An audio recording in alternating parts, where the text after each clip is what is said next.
সাগৰ সদৃশ ঢৌ ইয়াতে আপোনালোকে যদি মানে চাব বিচাৰে সাগৰত যাব দৰকাৰ নাই, জু-ৰোডত আহি গ'লে হ'ল। লয়ন্স ডেকাৰীৰ সমীপতে আপোনালোকে কিছুমান ঢৌ মই দেখুৱাবলৈ চেষ্টা কৰিম। মই ইয়াতে দেখিছে স্কুটিবোৰ ডুবি যাই আছে, পানী মানে ইমান পানী হৈছে। আপোনালোকে যদি সাগৰত ক'ৰবাত এই গৰমত ডুবিছে, তাৰ ভিতৰত যদি আপোনালোকে ভাবিছে মানে গৰমত অলপ সকাহ পোৱাৰ কাৰণে আহিব বিচাৰে, তেতিয়াহ'লে গুৱাহাটীলৈ আহিব পাৰে।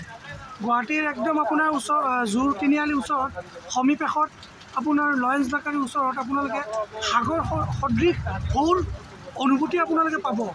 যদি আপোনালোকে দেখিব বিচাৰে চাওক, এতিয়া মানুহবোৰ এতিয়া সাগৰত খোজকাঢ়ি আছে।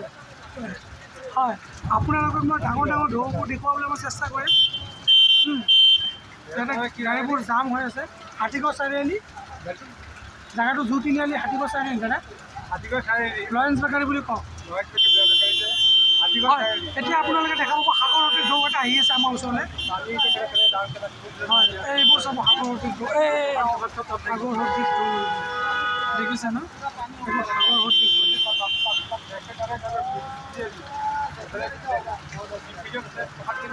এইবোৰ সাগৰ সদৃশ ঢৌ মই আপোনালোকক দেখুৱাবলৈ চেষ্টা কৰি আছোঁ। চাব ইয়াতে সাগৰ সদৃশ এই ঢৌ।